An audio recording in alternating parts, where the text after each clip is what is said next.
Hello, my name is Simon Miller from What Culture Wrestling, and you are listening to the PodMania Pro Wrestling Podcast, and you better keep listening to it. Why? Here's why. You're listening to the PodMania Pro Wrestling Podcast, a sample of the best pro wrestling podcasts we can produce on our tiny budget. Check us out on Apple Podcasts, Podcast Addict, CastBox, and all other podcast platforms. If it's wrestling you want, check out more of our great content at podmania.co.uk. Let's do this.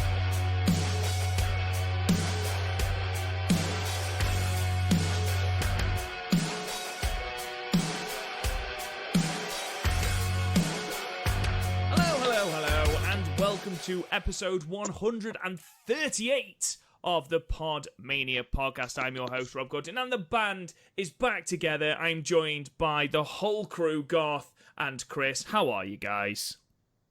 I'm on the long and winding road towards the grave, Rob.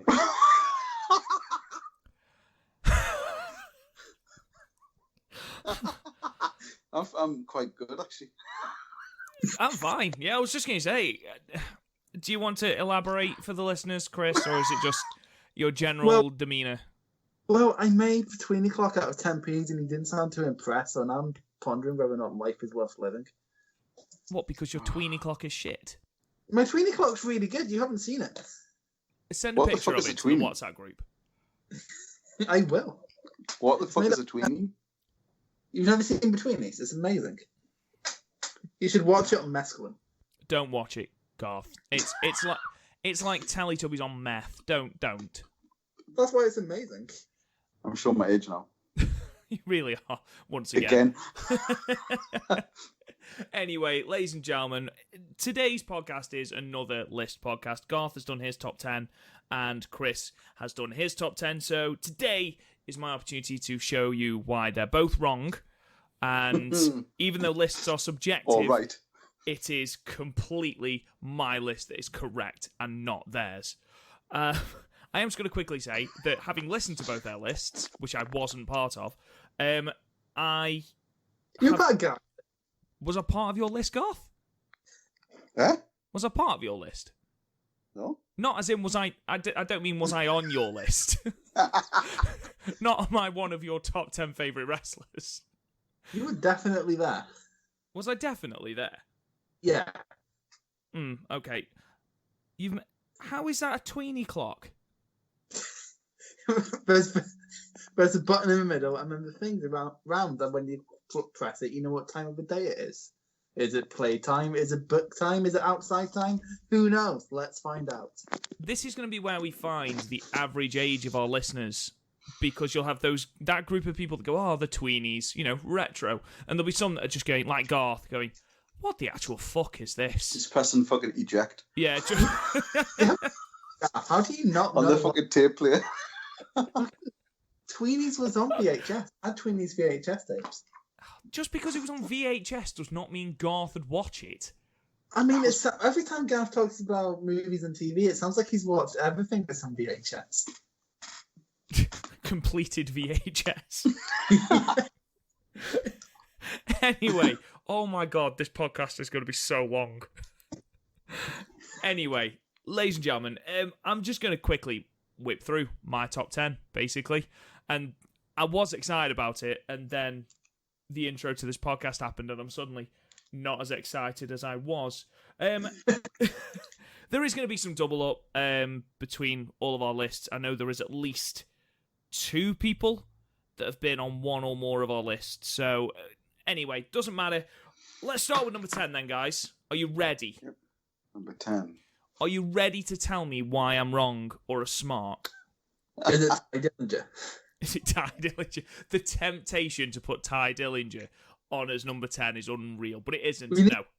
We need to do a list where we do that one day. Just the smarky list. Anyway, number 10 is The Undertaker. The reason it's The Undertaker is because the man is just wrestling. Since I've been watching wrestling, he has been the pinnacle of the WWE. Now, WWE is the company that I am most familiar with when it comes to wrestling. It's the company that I've watched for the longest. I didn't start watching New Japan till 2018, 2017, and Impact I didn't start watching till after that even. So to be the height and the pinnacle of, everything in that company, he's such a mysterious character, and he's just such a campy, over-the-top character, and he just makes it work. I mean, for goodness sake, he's a zombie. He's effectively a well-dressed zombie, and he's made this gimmick. He's made this gimmick work since 1990. He had that weird blip with the biker taker thing, which even that was cool. But then, right. Yeah, it was. I genuinely quite enjoyed the biker taker thing. You've done it now. You've gonna made a big mistake. And then, transitioning back into the Dead Man thing and having some of his best matches in that second run. And this is without even talking about his WrestleMania run, where he's had just match of the decade contenders against Shawn Michaels, both matches against Shawn Michaels, the match against Edge, the match against CM Punk, that amazing Hell in a Cell match with Triple H with Shawn Michaels as a special guest referee. The Batista match. The Batista match. Exactly. This man has pulled out classic matches. And if I'm being perfectly honest, he would be higher on the list if they just knew when to stop it. I was just going to say, would his continued basically trolling him out every time, does that not hurt his legacy a bit? He's the Phil Collins of... Yeah, no, I agree with you. I completely agree with both of you. I mean, since the perfect time to sort of retire The Undertaker would have been WrestleMania 30. Because after the streak, they were never going to put the title back on him, ever. So, end it there. The last thing The Undertaker had was the streak. They then had the second one. Perfect retirement when Roman beat him. And I was had tears in my fucking eyes thinking I'd never see Undertaker again. And then he was back. Yeah. But the matches he's had have not been good. The match against Goldberg, the match with Kane against DX in Saudi Arabia, the WrestleMania match with John Cena, which was effectively a squash and was just completely pointless. I remember, and this is going to sound ridiculous now, but I remember when I very first got back into wrestling in about 2015-16, and Adam Blompier from What Culture did a video on how you could do The Undertaker's retirement and how The Undertaker's retirement was going to be the biggest thing in wrestling, and it should have been. It should have been what Ric Flair's retirement was, but bigger, because this man has been with the company through thick and thin. And what have they done? Well, they did. To be fair, I mean, the fact that he's pretty much sold full WrestleManias on his own for 5 years in a row or something in that latter period, but they did the whole leave his coat in the ring thing, and that was fucking perfect. It was 100%. Leave it, but I don't know. I still think my idea for his retirement would be better though. What's your idea? Just have him and Kane have one final blowout, buried alive casket match, where the Undertaker gets basically buried, but then Kane goes down into the ground with him, and then they're both gone, done. Double retirement. And then you hear Paul Bearer laugh over the, as a ghost. I quite like that, I'm not going to lie. I was just going to say Taichi should be in, because what higher honor is that? So what, he's one of those people where, if you get into wrestling in the past 30 years, you have a memory of him. If you went into wrestling when Garth did, you remember, with the tie, when Rob did, I assume it's Attitude Era and Ministry Taker. Yeah. And then with me, I had 2007, This Is My Yard, World Heavyweight, Big Gold Belt Taker. And if you're the current generation of wrestling fans, you saw an old man who should really have died by now and probably disappointed McCool on a nightly basis. But he's great, isn't he? Yeah. He is. And we focused a bit too much, really, on his, the shit after WrestleMania 33. But the fact that he was putting on such in-ring classics with, and yeah, sure, you can argue that it was Shawn Michaels, but to do it with Edge, to do it with Batista, to do it with Triple H, to do it with all these people, and to have it be often the most anticipated match on a WrestleMania card. That, I mean, and to go from 1990 all the way through to 2019 and still be that icon, it's incredible. Really is incredible. And to be perfectly honest, I think he needed to be on this list because he was such a big part of my wrestling past. And you were right, God. Like you mentioned Undertaker to people who don't watch wrestling. They know the name Undertaker. Oh, definitely. In the same way that you would know Stone Cold Steve Austin or The Rock. But yeah. Anyway, number 10, The Undertaker.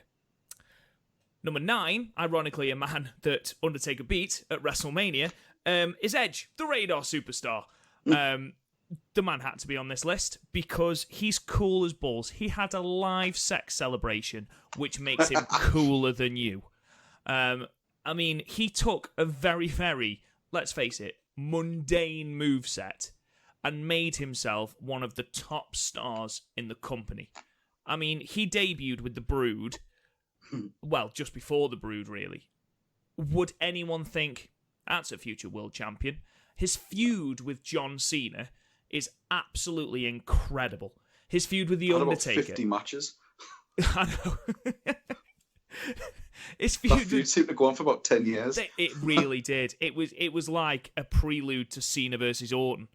Just kept going. But great. Edge is so charismatic. He could pull it off. He was just that good. I mean, his match with Mick Foley at WrestleMania 22, am I right in saying? 22, yeah. Yeah, I mean, that's fucking lunacy. Just incredible. And Probably a great match, that. it really was. And then to be just the most hated man for a time in WWE after the incident with Lita and Matt Hardy and basically becoming a cuckold, just to take that heat and run with it and create this ultimate opportunist gimmick. The man's cool as shit. He really is. We don't call people cucked enough on this podcast. We don't. We The don't. fact he could work as a fan favourite and as a properly hated heel, not a cool heel, a properly hated heel. There's not many people did that. No. And he'd spin it on a dime. And also, like, what we haven't quite mentioned is that he's legitimately hilarious. Oh yeah, fucking totally. Yeah. Like, the kazoo shit. Just like when they're doing it in Triple H's locker room, and he's just like, "Stop that! Get out!" I The mean, Money in the Bank stuff. He made the Money in the Bank mean something.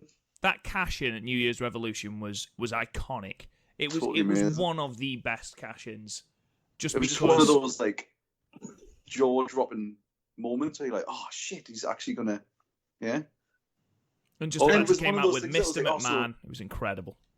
It was that cash-in was one of those things where, oh, so that's what you do with it, sort of thing, like a light bulb thing. It's amazing. Yeah, Yeah, but I absolutely. knew nothing about, like, Edge was the first cash-in I had, but it was on Undertaker.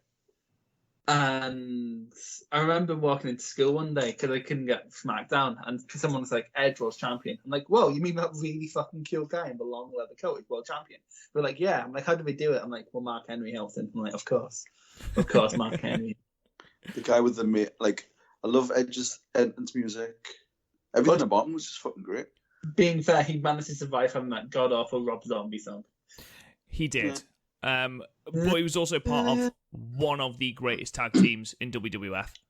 Oh yeah. I mean, they call it the golden age of tag teams, don't they? With the Hardy Boys, the Dudley Boys, and Edge and Christian. And Edge and Hulk Hogan. say again. I thought you were talking about Edge and Hulk Hogan. Golden Age Hogan. But just The two everything he chins. did was fucking great. The 5-second poses, just Oh, amazing. brilliant. Just all of that stuff, just the goofy shit. Like that was one of the things to tune in and watch, was that. See what two stupid shit they're going to do with those giant hats and the daft glasses and all that stuff. And then his stuff with Vicky Guerrero as well, just brilliant. I That grossed me out. I was 11 at the time. That grossed me out. It did, but it was amazing. The way it was so blatant, and she was totally blind to it because obviously this fucking hot dude was like all over her, and it sort of catapulted her career. It did really, yeah. I used to get cold edge in school because I had the long, messy hair. Did you just like crawl around as well when you went in the classroom? Just stick my tongue out. I just go in on my stomach and went up the floor. I was a public menace. What can I tell you? I totally see you in like a black leather trench coat. Like I did have one. I fucking knew it. Well, it wasn't a trench coat. It was more like just a leather jacket, but it was too big for me. So it was basically a trench coat. I mean, no offense meant at all, Chris, but I can't think of a wrestler you look less like than Edge. You can't think of a wrestler I look less like. You look more like Hulk Hogan than you do Edge. I don't look like. What the fuck? That's not true. Come on. You look more like Charlotte Flair than you do bloody Edge. More like Mark Henry. For fucking rocks. Sorry. I was trying to think of the most obscure. Coming from fucking and 6'1" Mark Andrews. Speaking of Mark Henry, number 8. No, I'm joking. Mark Henry isn't on this list. I mean, that would have been the best. Why would he be on this list? I mean, for God's sake, the man couldn't wrestle. Ironically, one of Undertaker's least good WrestleMania matches. That and King Kong Bundy and Giant Gonzalez. Anyway, number 8, and this is someone I know was on Garth's list. I can't remember if it was on Chris' list. I think it was. But number 8 is the Olympic gold medalist, Kurt Angle. Oh, yeah, Angle was on. He's just... To transition, I mean, that year he had from 1999 through to 2000 is still lauded now as the best rookie year in professional wrestling. I mean, fine, absolutely fine. He was an Olympic gold medalist, and he did it with a broken freaking neck. Don't know if anyone ever doubted that, but... And then he went on to just in the WWE for the minute, put on some of the greatest matches. But before that, his completely clueless heel persona when he first came in, when he tried to be loved and just wasn't by the crowd, and just fully embraced that heel nature, was absolutely brilliant. And he became just this... He was the wrestler. He was the one who put on the great matches. And then you look at that early noughties Ruthless Aggression era and the SmackDown 6. He was such an incredibly pivotal part of that. His matches with Brock Lesnar, that Iron Man match with Brock Lesnar on SmackDown, their rematch when he should have been paralyzed at WrestleMania 19, but wasn't. And decided, you know what, I'm going to wrestle despite the fact that my neck is fucked, and put on an absolute clinic. Just everything he seemed to do. His match at WrestleMania 17 with Chris Benoit. His match at 21 with Michaels. Just the one with Shane. Just fucking brutal. The one with Shane, even. King of the Ring, yeah. When he tried to suplex him through the glass and he bought the wrong glass. And he just bounced off it and everyone went, well, he dead. But then, obviously, taking all, the pills and everything aside for a second, he then went on to TNA and basically had that company on his shoulders completely. And this was a side of Kurt Angle that I didn't know about. Well, I knew about, but hadn't watched until I started this podcast. And then to watch him in the ring with the likes of Samoa Joe, with Kurt Angle with AJ Styles even, and characters like that, just amazing, just absolutely, just an incredible wrestler. It was an amazing story of back in 2000, 2001, on the lead up to WrestleMania 17, he was the champion, but he was going to drop it to The Rock. Triple H was complaining to have it be dropped to him because that's what Triple H does.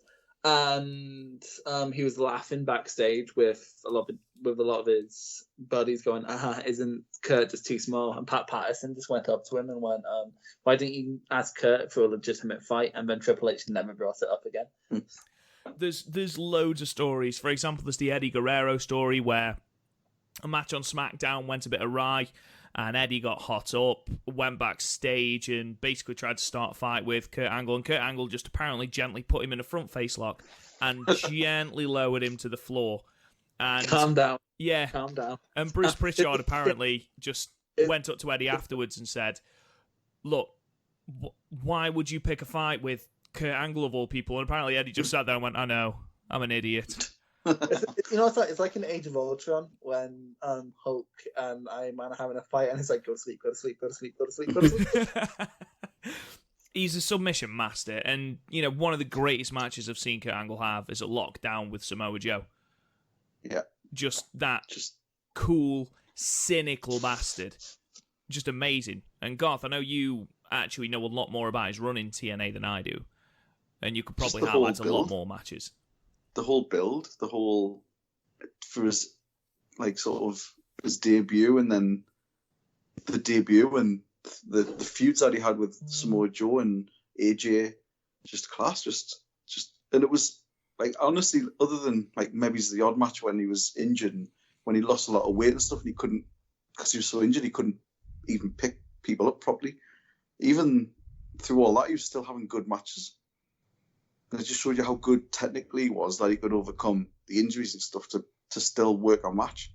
Just one of the greats. He's one of those wrestlers that could quite legitimately pull out an outstanding match out of anyone. Mm-hmm. I watched recently. I'd love to. He's one of those people. He's one of the few people who you would have legitimately dozens of dream matches. You would have Flair in his prime, Brett in his prime, Owen in his prime, Michaels in their prime. All these people against Kurt Angle would be all 5-star, 6-star matches. He was against Michaels in his prime. Michaels' prime was definitely in the latter half of his career. And we had two of them, and we were both great.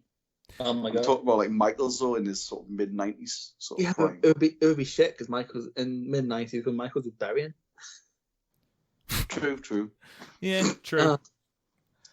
Go on, Chris. What were you going to say?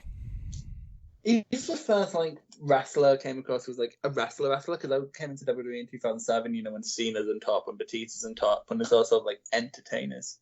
And then I went to TNA, so because TNA in school was the place where Kurt Angle was. It's that's all it was.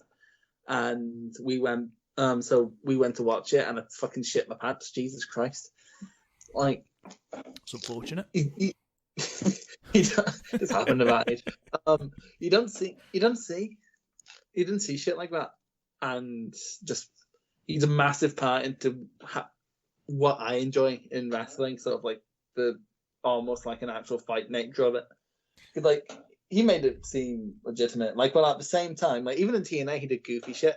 There was a bit where Karen was cheating on him, art imitating life and all that, and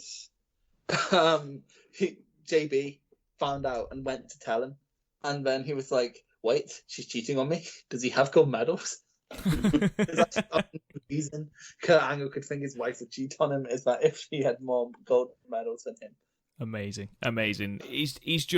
He is outstanding, and it's, again, similar to The Undertaker, it's a shame that he didn't just retire when he could, as opposed to being, he was embarrassed while being general manager, and then he had that absolute shocker against Baron Corbin. And again, of all the people to retire Kurt Angle, he's made it very publicly clear that Baron Corbin wasn't the person he wanted to retire him, but Vince said, no, you're in an angle with Baron. Baron is retiring you, and Kurt Angle did the job, which shows what a consummate professional he is.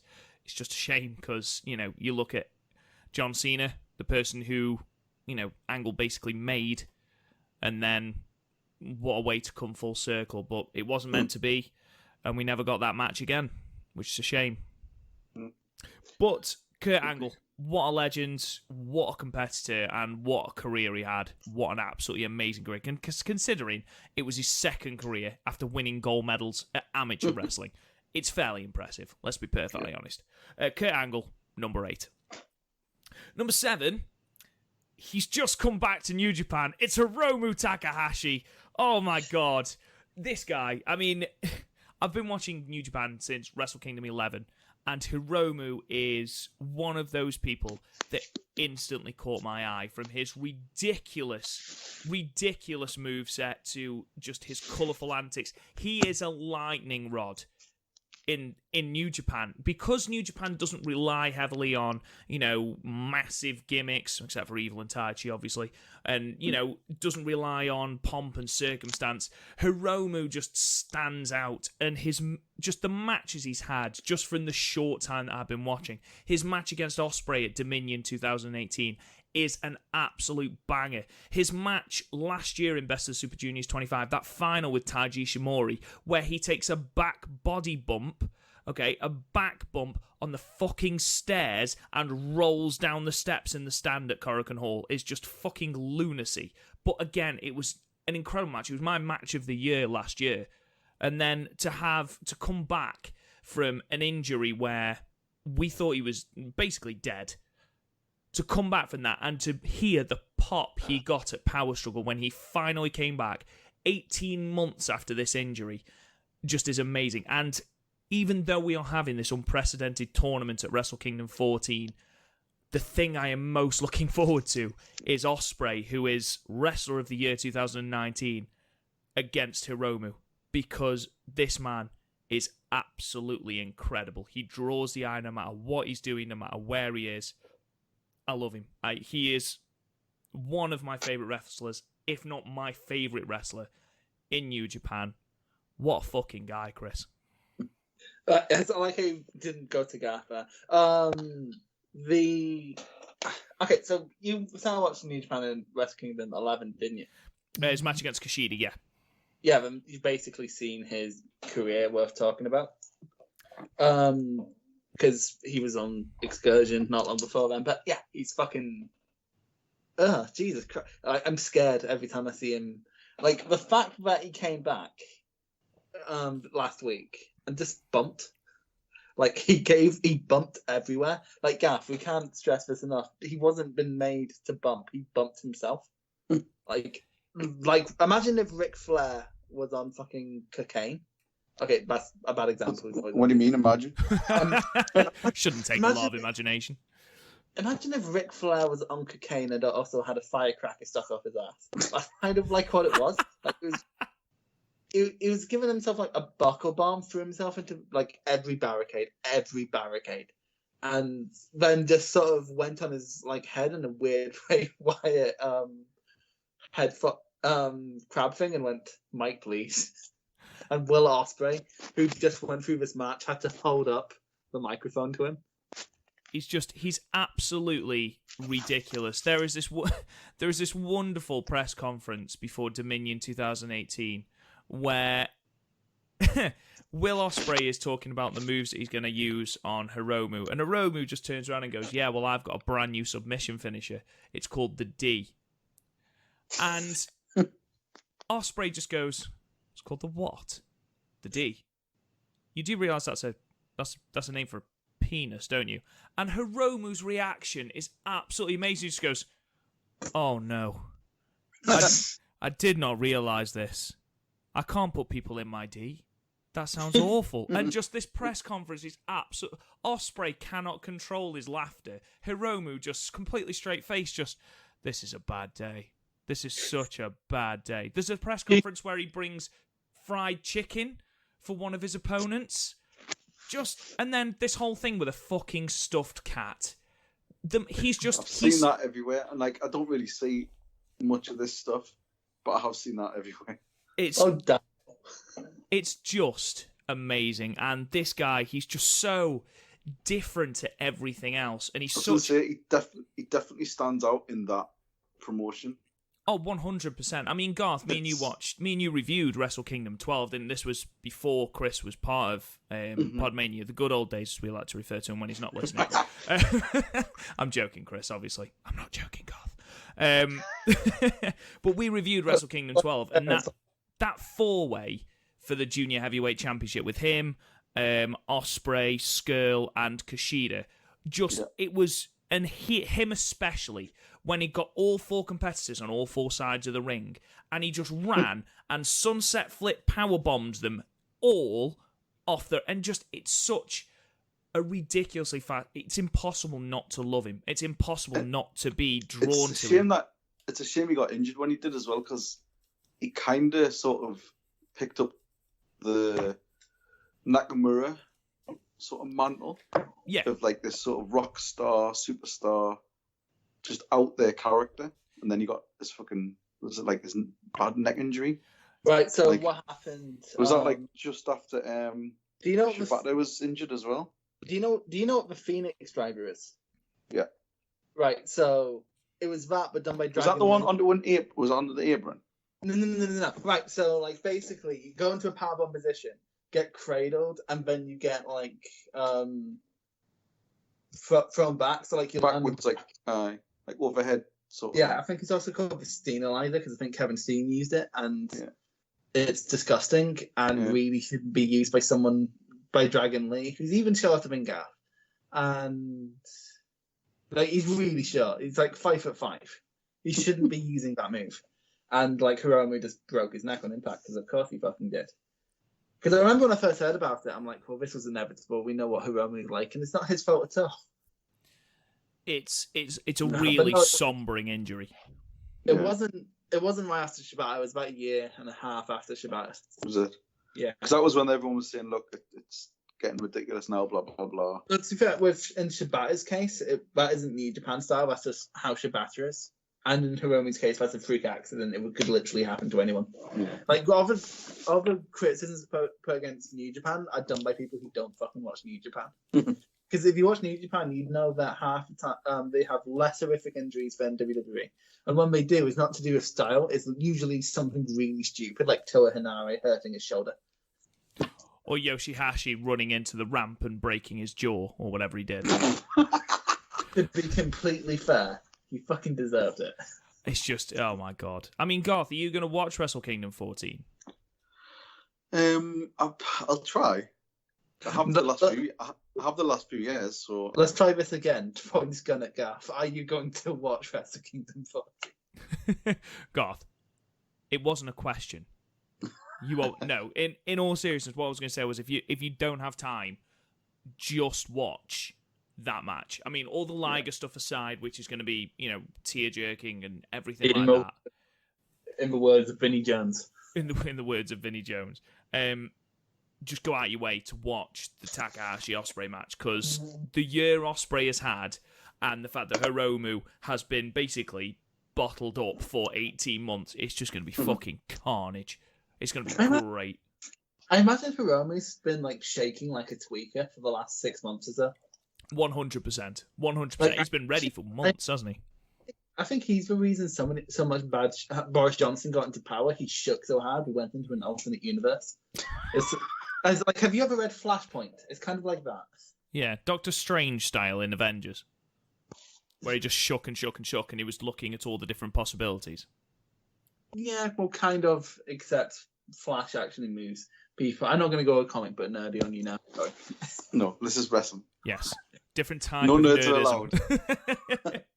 But yeah, Hiromu, number 7. What a fucking guy.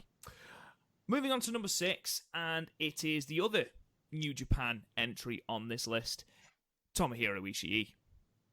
The man with no neck, the Stone Pitbull. He just cannot put on bad matches.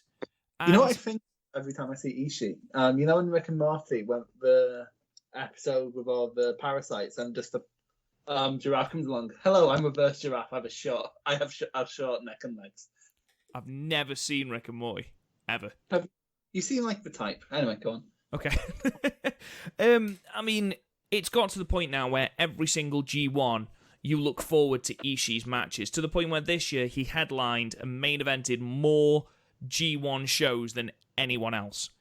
He put on absolute classics with Shingo, with Moxley, with Goto, and then you look at last year where he was in Power Struggle, him and Suzuki, him and Zack at Wrestle Kingdom. The man can't put on a bad match if he tried. He's just that damn good. And he's nothing flashy.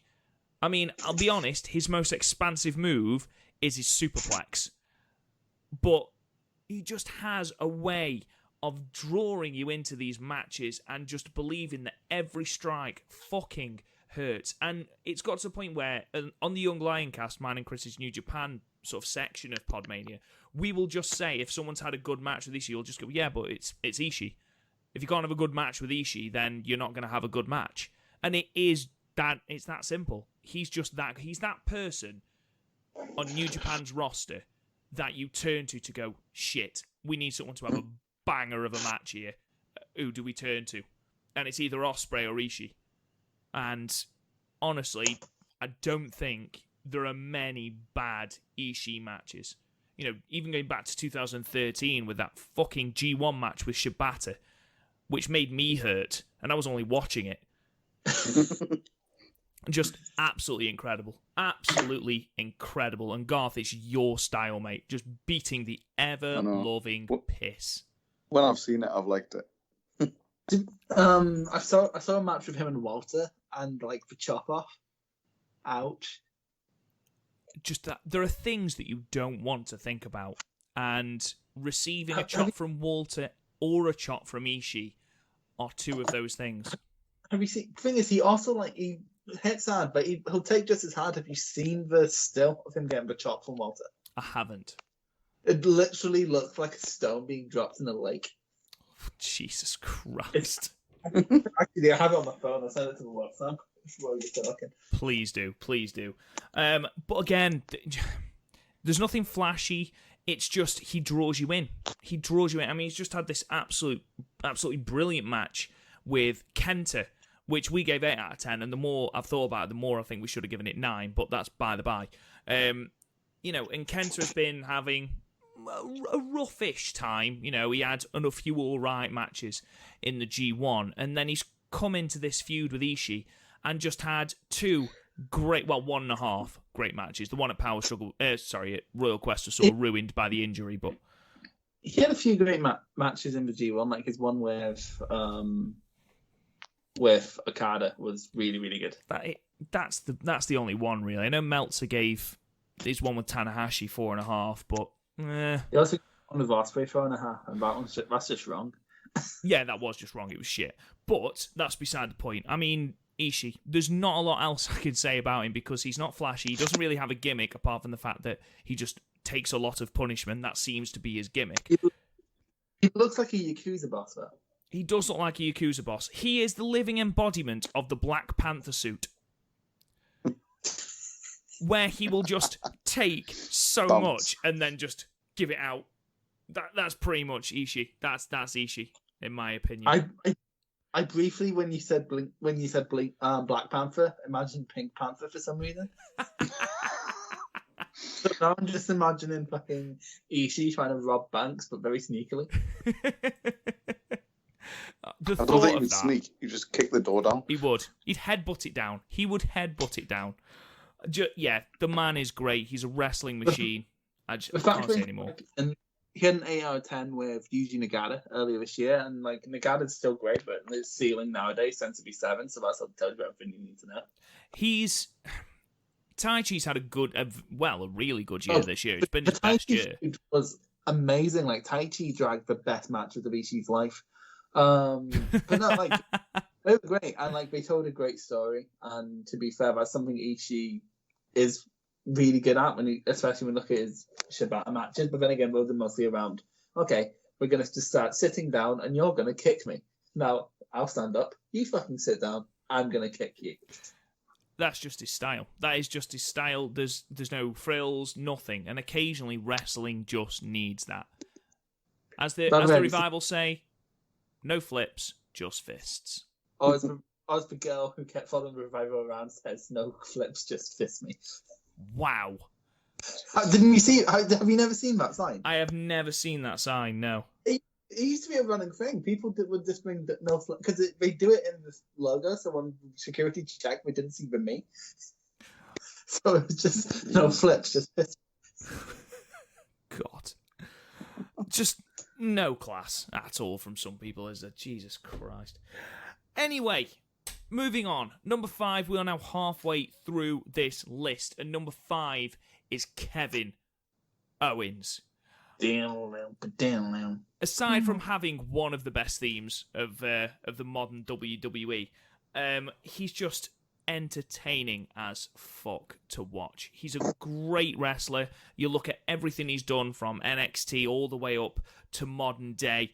He's just fantastic. His debut on the main roster against John Cena, amazing. His time in NXT where he just ripped through Sami Zayn. His feud with Sami Zayn, that match at Battleground, oh my God, it was just incredible. And then that stuff with Chris Jericho. It's so good it got us to remember Battleground. Exactly. A pay-per-view that no one remembers. But yeah, he had that, the amazing storyline with the Festival of Friendship and the List of KO, which genuinely brought grown men to tears. Not this grown man, obviously. But just incredible. Incredible. And just that debut where he beats the shit out of John Cena. He was, for a while, the way he spoke, the way he carried himself, the way he wrestled, he was very much in the Stone Cold Steve Austin mold, to the point where he even stole the stunner. So, there is that. But the way he has speaks... a shit stunner, let's be honest. Oh yeah, his stunner isn't great. No, stunner's not good. His stunner's shite. It's all wobbly. Yeah, it is. It is. But very wobbly. The man's great. I mean, there are people who rag on his Universal title reign. I don't think it was that bad. I wasn't watching, but every time I'd watch the highlight videos, it would look pretty good. For nearly a year, exactly, for nearly a year, Garth, him and Chris Jericho were the best thing on Raw. Jericho and Owens carried Raw. Best. Yeah, easily. And then it was amazing. Yeah. And then the Festival of Friendship happened. Oh my God. I cannot get over that. Heartbreak. One of the favorite things about the Kevin Owens and Jericho one was that we just started blaming everything on Roman Reigns. It's like, while we're fighting, we just start nodding, almost crying, Roman Reigns, and we start hugging. And then just moving on past that, he got drafted to SmackDown, and this was when apparently WWE went through this phase, and are still in that phase, where they can't make both brands good. One brand has to be good and the other has to be shit. So for a while, Raw was shit. Post-draft, Raw was shit, SmackDown was good. Then they swapped them round, drafted Kevin Owens to SmackDown, and SmackDown was shit. Not because of Kevin Owens, because Kevin Owens remains the best thing on that fucking brand. I mean, his feud with Shane McMahon, even though we don't need more Shane fucking McMahon on our televisions, Owens made it enjoyable.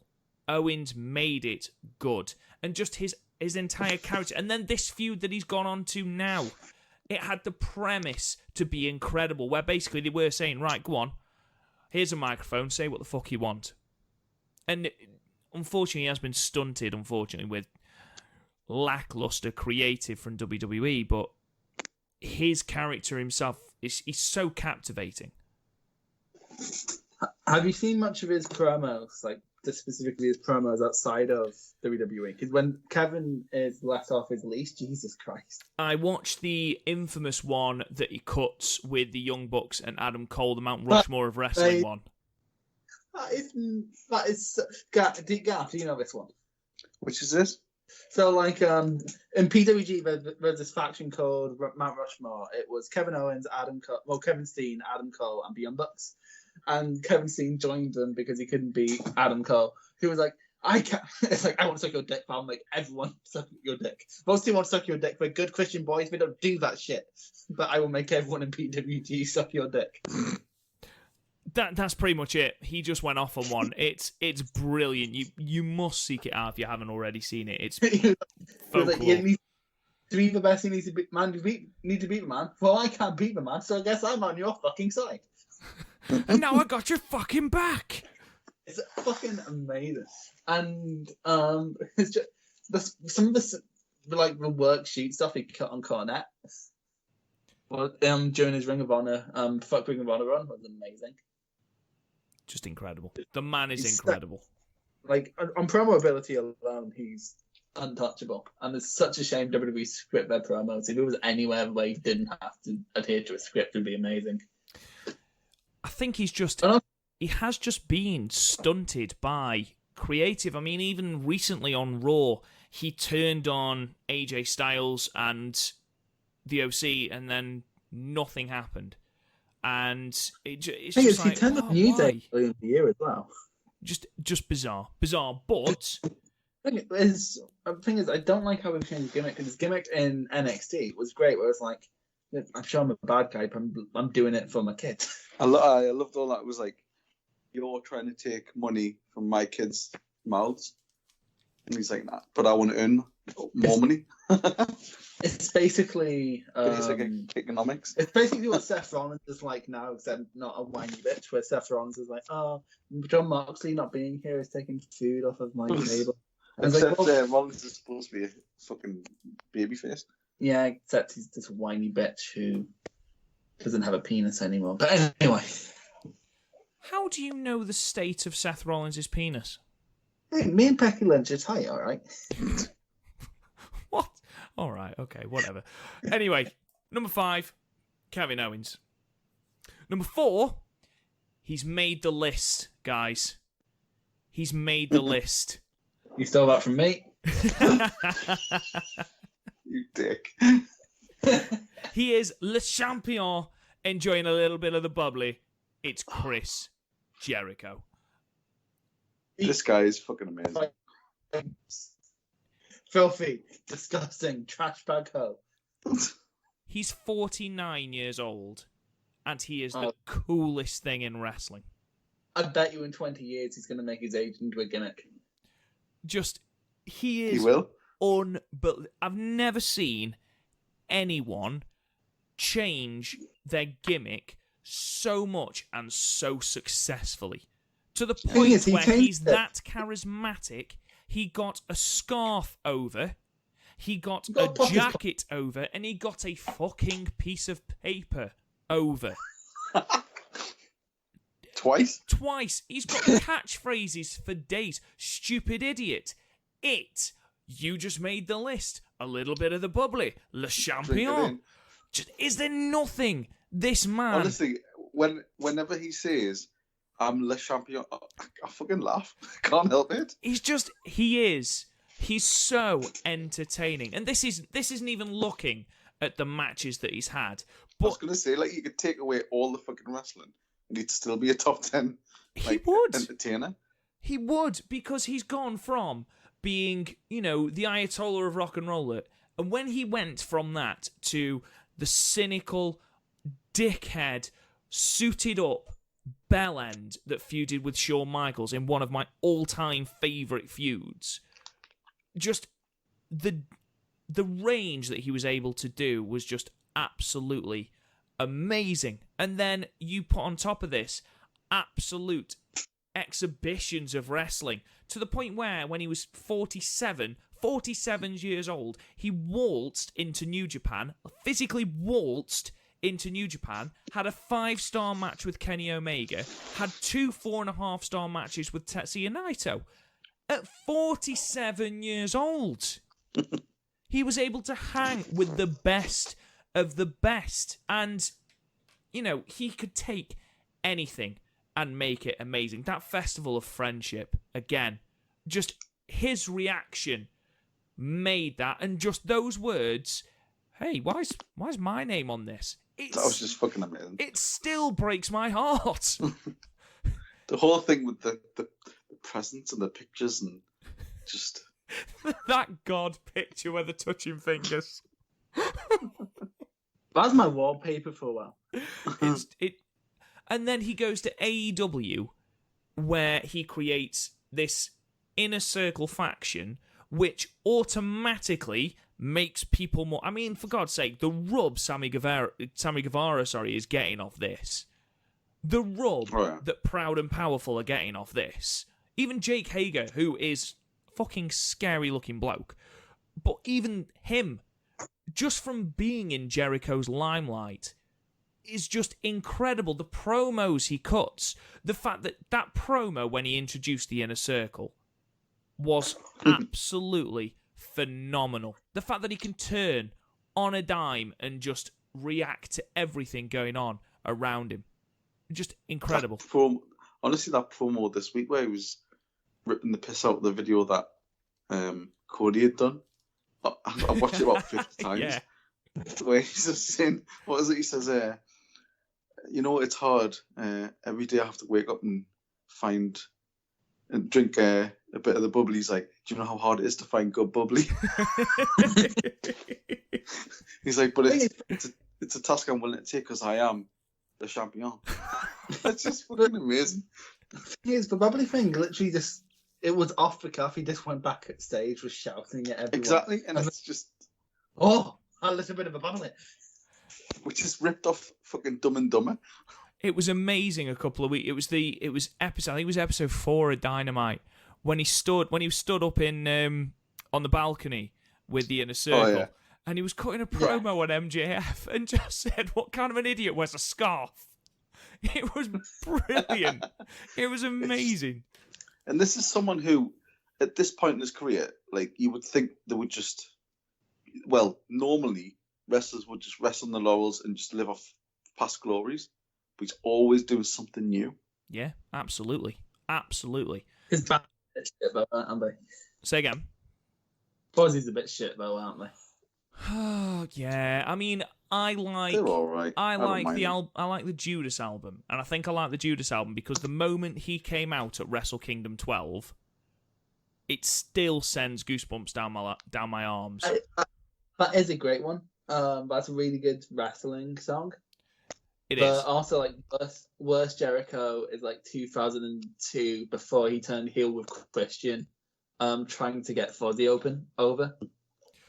Yeah. That's Worst Jericho. Yeah, he went very Mandrews, didn't he, with Junior? But that's the thing, because like there are doldrums with Jericho, but they never last more than like 6 months. No. Like the worst period is He when always manages. He always seems to know when to leave and when to stop. When he came back in 2016, it was the first time people were like, fuck off, Jericho. And then within like 3 months, he was the hottest thing in the company. So.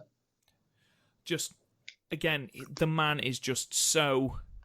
I can't understand how he just constantly renovates his character and still makes himself relevant. The fact that he is the top guy in AEW, in the company that is basically the challenger for the WWE, it just goes to show how amazing he still is now. I got into an argument with a guy on a group and I still stand by the fact that Chris Jericho was and is the most important person to AEW, and he's like, no, you've got Kenny Omega, you've got all this. Like, yeah, but nobody knows who they are really. Chris Jericho. Don't make me fight you, Gav. Eh?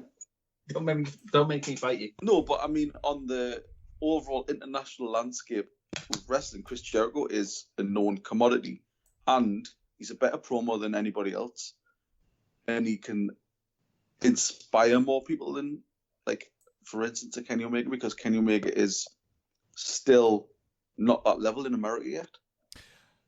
Chris Jericho, but obviously this guy's like, no, they're all better workers. I thought Chris Jericho was not the best worker, but he's the best promo, probably still in wrestling. I raised the question, if Jericho is not the most important person in AEW, why was he the person that they chose to make the first champion? Well, exactly. That's where it spawned from. It was spawned from, why is Jericho in the main event for the title?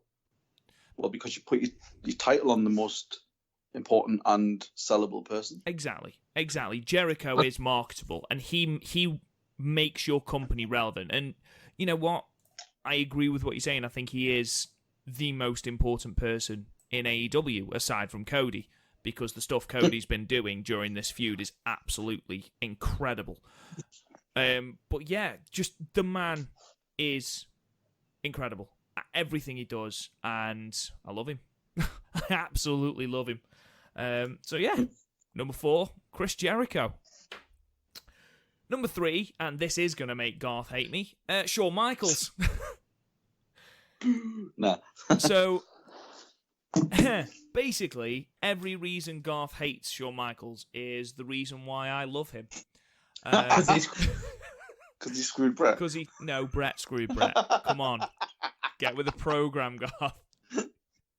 No, just from a pure in-ring standpoint for a minute, he was unparalleled for consistency and for what he could do in the ring, and his resume of incredible matches that aren't even spoken about, like that match with Cena on Raw.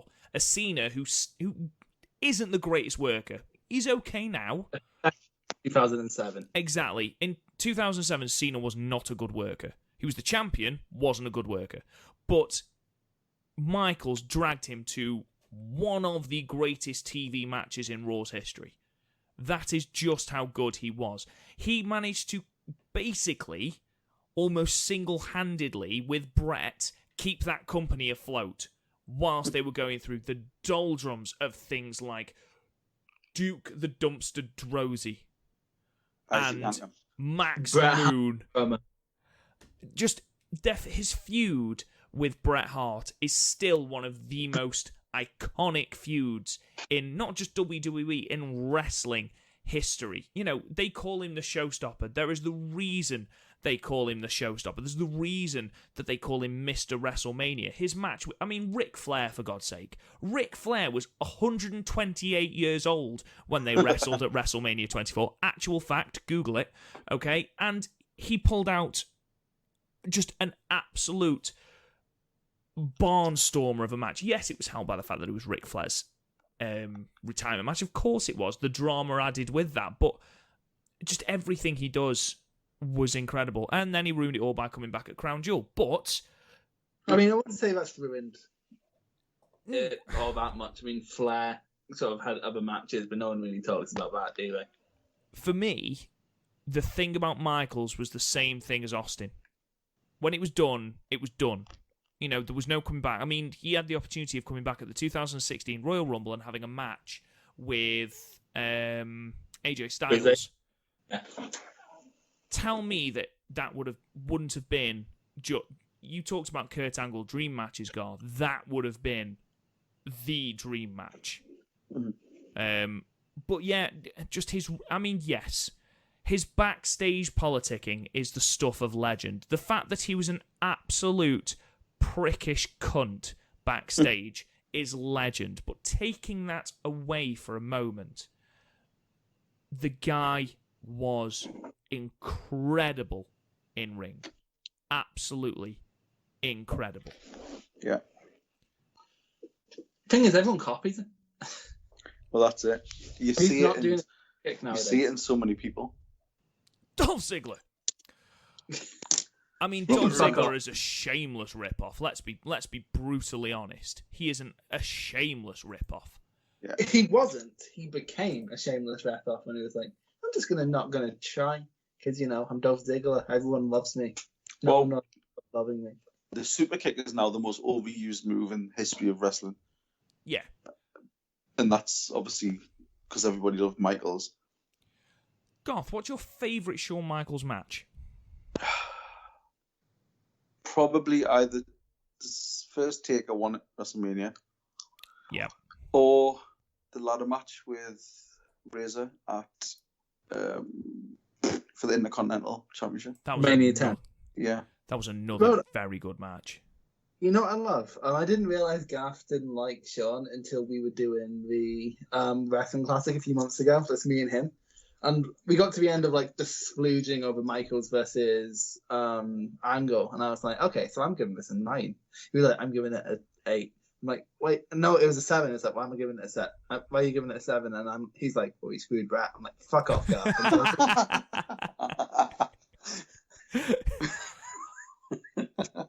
No, I to be fair, I always enjoyed his matches and stuff, but yeah. Yeah. Honestly, I kind of look at him and not think, fuck you. I love it. It's amazing. Especially after watching that Wrestling with Shadows documentary. Holy fuck. You know what my favourite Shawn Michaels match is? You were going to be my next port of call. Go for it. Tell me. The Jericho ladder match. At No Mercy 2008. Yes. Very, very, very good match. And just it made well, I don't want to say made Jericho, because obviously it didn't, but it solidified Jericho as that cunt of a heel. Just amazing.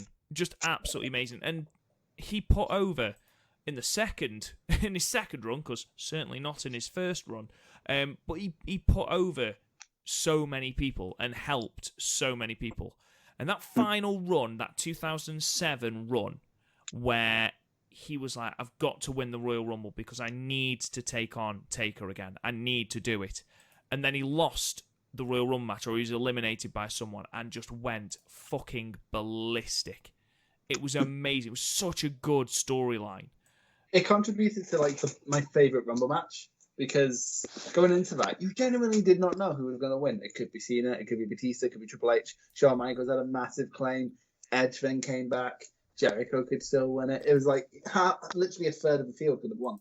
Sorry, not 2007, 2010 even. Was it? Yes. Yeah, it was 2010 because Edge won it, didn't he? 10, yeah. And that was amazing. We didn't even mention that in the Edge portion of it, but even so. Anyone that hates Shawn's backstage politicking, you are perfectly within your rights to hate it, because at times it bordered on the comical. You know, there's loads of stories about how people like Vader didn't get over in the WWE because Shawn didn't want to work with him. You know, because he was too stiff. I remember we did SummerSlam 93 a couple months ago, and you've never quite forgiven me for that, have you? No, I fucking you picked that too, didn't you? And you also you fucking picked fucking Collision in Korea. Fuck you, Rob. But anyway, yeah, fair play. When Diesel and Shawn was champions for no reason, and it was like, oh yeah, click. Power play. Like the amount of stories you heard about, like the story of that Shawn wasn't going to put Austin over at Mania 14, despite the fact Shawn was leaving, and the fact that Taker had to stand at Gorilla taping up his fists to make sure Shawn would do the job. Yeah, it's not great, to be perfectly honest. But again, you say that, I counter with the fact that his greatness helped to paper over a pathetically thin roster in the middle of the 90s. Oh, yeah, totally. I mean, Diesel. Yeah. Bret. It was literally Shawn and Bret. And you look at WrestleMania 12, it's a one-match card. You look at WrestleMania 10. Are you telling me the Millionaire Brawl is not an all-time classic? I am, unfortunately. Yes, I am telling you that. Unfortunately. I know it's a difficult thing to hear, Chris, but I am telling you that. Roddy Piper's a Scottish hero. I mean, next thing you're going to tell me about. Looking at WrestleMania 10, you can see that the four best workers are Owen, Bret, Shawn, and Razor. To the point where they had to extend their ladder match to cover how shit the rest of the roster were.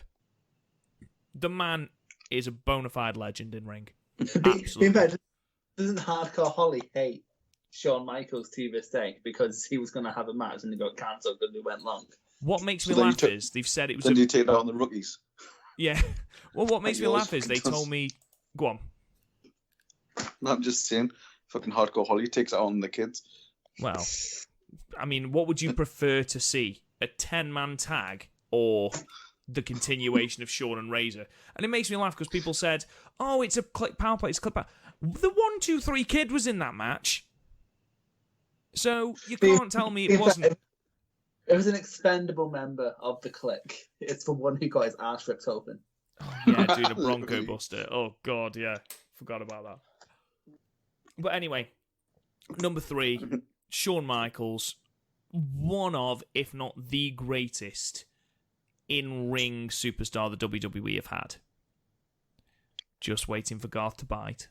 Just waiting for Garth to bite. I keep dropping Bret sucks things. I kind of have to agree, but not as good as Bret.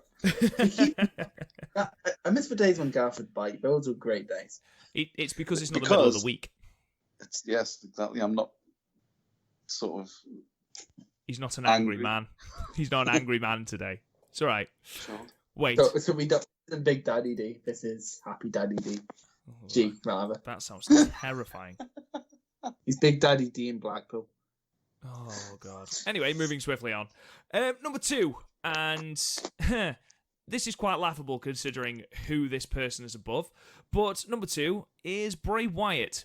And I'm really looking forward to telling people why it's Bray Wyatt. Believe it or not, this love for Bray Wyatt sort of stemmed far, far before his amazing reinvention in the Firefly Funhouse and his Fiend character, and the fact that he's now the Universal Champion. Whoop-de-doo. I loved Bray Wyatt when he first came up from NXT. I stopped watching wrestling for ages and ages and ages and ages and ages because I thought I was too cool for it, and turns out I'm not, like, at all.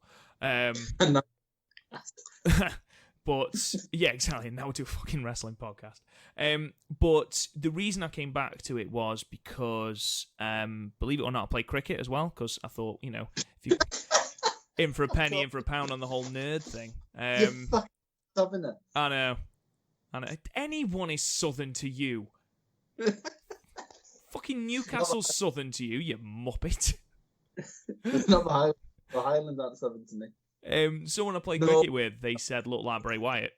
And I was like, what? Who? So you look like Wyatt. I need to see this picture. He did. When he had long hair and a beard, he looked exactly like Bray Wyatt. It was quite worrying. I thought you said you look like Bray Wyatt. No, I didn't look like Bray Wyatt. I look like Bray Wyatt in the same way you look like Edge. I look like Edge and you look like Bray Wyatt. Come on. So anyway, I Googled him and I was like, what the fuck is this crazy mofo? And it stemmed from there, really. Just, you know, I was encapsulated by his promos. I thought his in-ring style was fantastic. And just the entire sort of backwoods cult thing was amazing. It was so different to anything else in the WWE, apart from Waylon Mercy. But that's beside the point. And I loved it. It was amazing. And I could not understand why the WWE would not get behind it. And it was so frustrating because he was physically the only thing that I was tuning in for. So fast forward then, and he put on great matches. You know, Cena at Payback 2014, the Last Man Standing match is one of the best examples of a Last Man Standing match without it being ridiculous. So you get Last Man Standing matches where you're just like, this just needs to fucking end. Come on. Yeah. But this was amazing. This was absolutely brilliant. Even though Cena won because Cena wins LOL, it was still outstanding. Even his match at WrestleMania 30, even though he should have won, that was incredible as well. And this is the most frustrating thing because every Bray Wyatt story from 2015 through to 2017 is, yeah, but he should have won that feud. He should have won that feud. He should have won that feud. I mean, for fuck's sake, it got to the point where he was a man dressed in drag talking in a high-pitched voice to Pumpkin Balor. And I liked it. No, you didn't. And Yes, you did. It was at that point that everyone was like, oh, he's dead. He is dead. And they even teamed him with Matt Hardy. When Broken Matt Hardy came in, everyone was like, oh my God, can you imagine the shit he's going to get up to with Bray Wyatt? And nothing happened. Nothing happened. They had that Ultimate Deletion or whatever they called him. That was really fun. That's one match, though. Just think of the angle they could have done. The bizarre shit they could have come up with. They've got twice, 3 times, 4 times the budget of Impact. And Impact did fucking loads with it. To the point where they tried to keep it for ages. And then he got injured and just, we thought, was seemingly never ever coming back. And it got to the point where people were bored of him. And it should never have got to that point because his gimmick just is fantastic. But he just lost that many meaningful feuds that people were just like, well, what's the fucking point? Seth Rollins, Finn Balor, Matt Hardy, just everyone seemed to beat him. And he had nothing at all to fall back on. Well, that's it. It became a point where he's like, well, why should I even get invested? Because we know what the outcome. Exactly. Randy Orton. Well, yeah, exactly.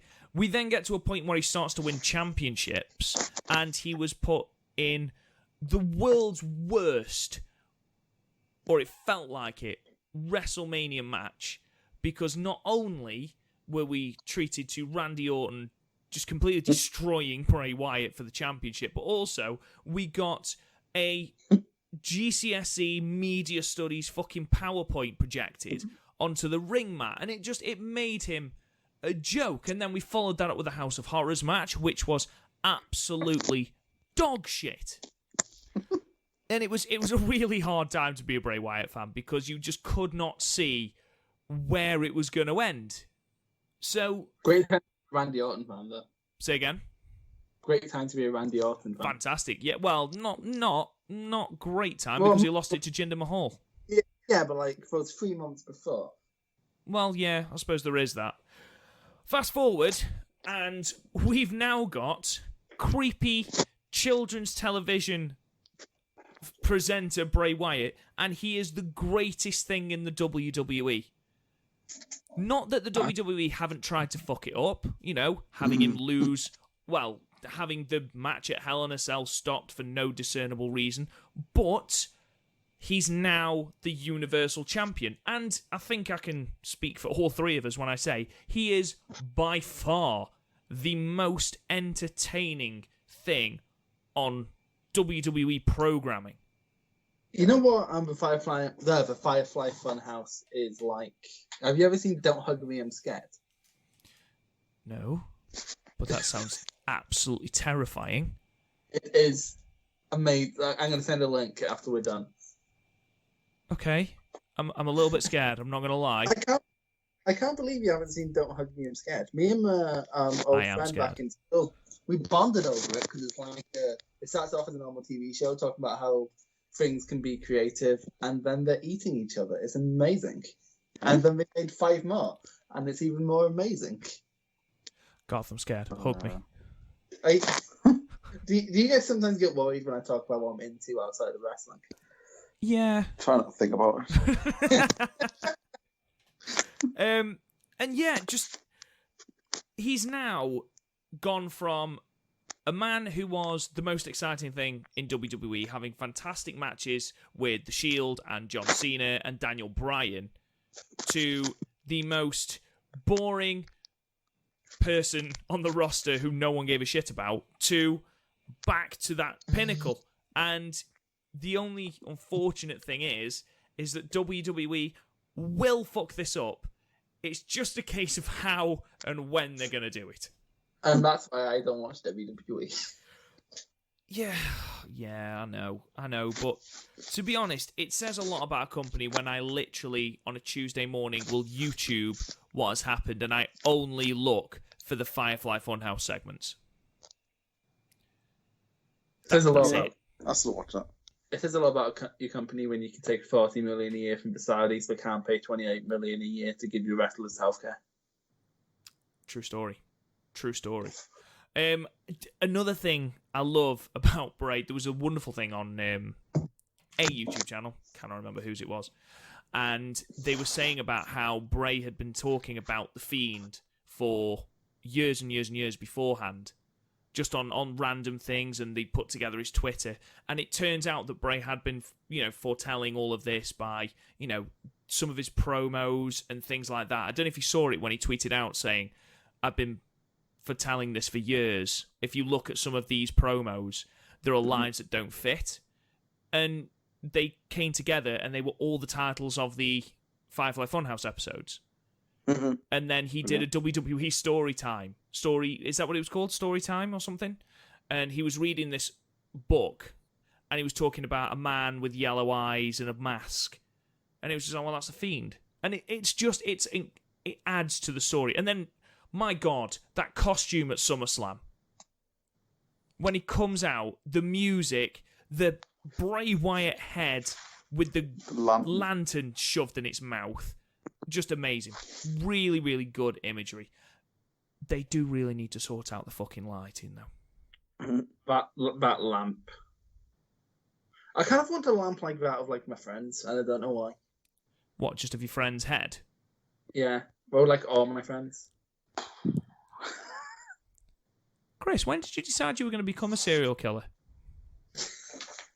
About a week ago when I decided to stop drinking. Oh, how's that going, by the way? I miss drinking. Oh, Garth, you don't know this. Chris has stopped drinking because people have told him he's drinking too much. That must be bad if you're getting told that in Scotland. Yeah. I'm very glad we're talking about this on the podcast. Apparently he decided to, instead of doing Stoptober, decided to do the complete opposite and drink on every day, which, to be honest, is absolutely incredible, Chris, and you deserve a medal. I do deserve a fucking medal, but no one gives me a medal. How's No Nut November going? Totally depends on whether or not you're adhering to the challenge or not. I am so far succeeding in No Nut November. Anyway, we've slightly digressed. That is number 2, is Bray Wyatt. We move to the number 1, and... Let me guess. Can I guess? Of course you can. Is it somebody who was once a dentist? Maybe. It's Britt Baker. Of course it is. No. I'm joking. Who can I guess? Go on then, Chris. Is it Candy Floss? It is Candy Floss. I have watched one Candy Floss match ever. And that's it. That was enough. Just enough. Yeah, the gimmick, I was just enthralled. I was in here on the gimmick and promo alone. There you go. So, yeah, number 1. That has to be Kane! Yeah, it's Kane. I mean, for God's sake. I'm a child of the Attitude Era, and when that man debuted in 1997, still to my mind, one of the greatest debuts in wrestling history. Stalking, surrounded by red light and a cackling pallbearer to Hell in a Cell at Bad Blood, tearing the door off the cage, which was just unheard of, and then tombstone piledrivering The Undertaker, igniting one of the most iconic feuds in WWF history and becoming one of the most instantly recognizable characters in the WWE at the same time. Just how can Kane not be in anyone's list? He's a shit in-ring competitor. I'll be perfectly honest. I can probably count the amount of classic matches he's had on one hand. Great Khali, WrestleMania 23. Chavo Guerrero. WrestleMania 24. Exactly. Yes. I mean, the man is a walking highlight reel. What did he do in WrestleMania 25? Was it even Money in the Bank? That's what he did. Yes, he was. He's been. I believe he was certainly the person with the most Money in the Bank ladder matches. Don't know if he still is. Because they couldn't do anything with it. Can I slightly make you hate me right now? You know what my first Kane was bald Kane. Ugh. That's upsetting. Against the Great Khali at WrestleMania 23. Oh God, that feud! That feud physically hurts. Was with Umaga. God, I mean that wasn't too bad. In fairness, I mean Umaga at least could have some decent matches. The Great Khali had trouble moving. Never mind having a good match. Great Khali, I'm like, oh man, he's big. I bet he's really good. Nope. I don't know if I just pity people. Giant Gonzalez. Oh God, not Giant Gonzalez. Just the worst. Just the fucking worst. I don't know if I just pity people that have terrible, terrible fucking creative. I mean, this man, he is a WWE champion. He's actually a Grand Slam champion now. But wait, when was he US champion? It's the original Grand Slam. So he was Intercontinental. He's WWF champion. He's Tag Team champion. So they didn't count the United States champion at that point. It'd be quite bad of them too. Yeah, well, yeah, exactly. I mean, I don't understand why he wasn't a rocket strategy. I mean, we've all played with wrestling figures, okay? That is correct, isn't it? We've all played with wrestling figures, and we've all had our own promotions with the wrestling figures. And if you're telling me you haven't, you're lying to yourself. And someone to put this on in the background. Kane went on an unprecedented 2-year winning streak in my federation. He was the champion, and he was just the coolest man. He used to have the Titantron, and they used to have 2 metal things on their feet. He used to put it... I had that one. I fucking had that one because I found out at a car boot sale. I know, it's amazing, isn't it? And you used to put their feet on the 2-mile strips and their thing would flash up and they'd walk to the ring. It was amazing. And he was the champion for 2 years, undefeated. Me and my brother would play it. He'd be like, can we make someone else champion now? No, can we fuck? Kane is staying champion. And he was the first person that I fell in love with to do with wrestling. And yes, I will stand by the fact that he's not the greatest in-ring competitor. The feud with The Undertaker led to 2 of the most disappointing matches in the world, I'll be perfectly honest. But it doesn't matter. You have those memories when you are a child. You have those things that bring you back into wrestling. I can't help that the 2 things that brought me into wrestling were Kane and Bray Wyatt. But they're the 2 people I go back to. You know, you look at Attitude Era Kane, you just look at him and go, that is the fucking coolest thing ever. And seeing him stand nose to nose with The Undertaker is still one of the most endearing images for me for wrestling. You know what original Mask Kane is like? It's like if a Red Power Ranger had sex with the devil. I mean, okay. Yeah, okay. Yeah, all right. Let's go with that. I think, I remember seeing Kane like you did on his debut, and instantly it was like, fuck, what's this? It was sort of like they're doing it again, like they did with The Undertaker. They're bringing in this sort of mystical, sort of being who's not, well, effectively he wasn't supposed to be human, was he? He was from hell. And it injected something at the time where you were like, all right, okay, it's still fucking balls against the wall daft shit, but it worked. It was really good. And I can't really ever sort of remember thinking, oh, holy shit, here's a Kane match, it's going to be shit. I always still would watch him. I don't know why. To be fair, I think it's a lot of my generation that got people down on Kane because we got fucking corporate Kane. WWE did their absolute best to mess with Kane. I mean, for goodness sake, you had corporate Kane, you had boyfriend Kane with Tori Wilson, you had that was the worst. Kane being unmasked and looking like some kind of dollar store clown. Being fair, the match he had with Shane McMahon in that period was amazing. Where he electrocuted the bollocks. That was in the match or actually in the build-up, but that's also amazing. So it was an awakening for many people. But didn't he? I mean, he still always managed to come back and have good stuff like he did with the fun stuff that he had with Daniel Bryan and things like that. The Team Hell No was a revitalization of the character. Yeah, absolutely. I love that. The scene when where they made Daniel Bryan eat meat and Kane eat vegan. No, yes, and then they both eat it. Yes. And just Mae Young turns up and goes, "I'll have what they're having." Oh, Mae Young. She doesn't make this list, unfortunately, but we love Mae Young. She was the most adorable sex pest in the world. Yeah, she was. And again, I don't understand WWE sometimes. It's the only sex pest I've ever wanted to hug. Whoa. And on that bombshell, yeah, number one, there's not really a lot I can say because there isn't a great amount of championship wins. There isn't a great amount of outstanding 5-star classics that you can find, but you can it's just a childhood memory, and sometimes that is enough. It's another one of those characters that is eternal in that world. Yeah. He's what Broadway's worth to Garth and what Rey Mysterio is to me.